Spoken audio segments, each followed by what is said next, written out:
Hello again. I'd like to read the opening to the book Vexations. It goes like this. Chapter 1, Suffering. Wyatt was sitting back in the hole where he would surrender to the task of writing for the next half hour or so. He'd started compiling Vexations just the day before, and it was an enormous undertaking. He felt exhausted, humiliated, arthritic, contentious, lapsed, and filled with dread, chemically and emotionally. The moment drained him of everything worthwhile or apparent, dead or living. Enemies in his midst, and he copes with them as best he can. Avoidance is effective silence and is another manner of coping with evildoers. He sat in the rock park wholly separate and distinct from everyone else who might happen by, running, walking, sleepwalking, sobbing, loving, or blubbering. Wyatt, the viewer, had access to the infinite in his own particular and mundane way. Does everyone have the same access to the universe as himself? He mused. Wyatt knew he was working on it. He tried to better himself daily.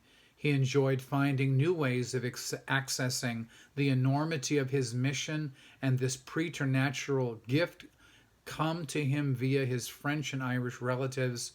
There may be druidism and or witchcraft on both ends of the spectrum, Wyatt concluded. He was a good fellow who did his best to muffle his shameful teetering over the misfortune and the daily beatings of some of the sadistic sons of doctors whom he called classmates.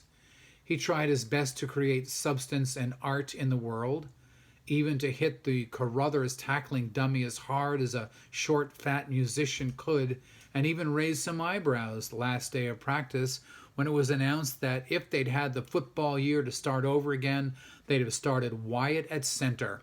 A more shameful declaration couldn't have been made in that moment as the boy who'd played the position, a red-faced Irish graduating senior, was standing there when the do-over was suggested. Then again, Wyatt had a tendency to look too deeply into things, to be too sensitive to withstand the discomforts of living, and too delighted in the discovery of the sensual. The manner in which Wyatt reported this to the reader provides a glimpse into the evil which he imbued in the act of self-pleasure. The sexual pejoratives, where did they come from? Roman Catholics might cite the original sin which accompanies our birth and is likely vestigial of the Adam-Eve paradise debacle. Discharging shame was decidedly among the loftiest of pursuits. He had been clearing the deck for such philosophical distinctions since the age of 11, when he would take a notebook and pencil into his bed as he was drifting off to sleep. There he would record whatever thoughts, however mundane or elegant, and he would record them in barely decipherable graphic on his paper and read them the next day. He called it automatic writing. Some say the James Joyces and the Samuel Becketts used the same device. Let's pause there.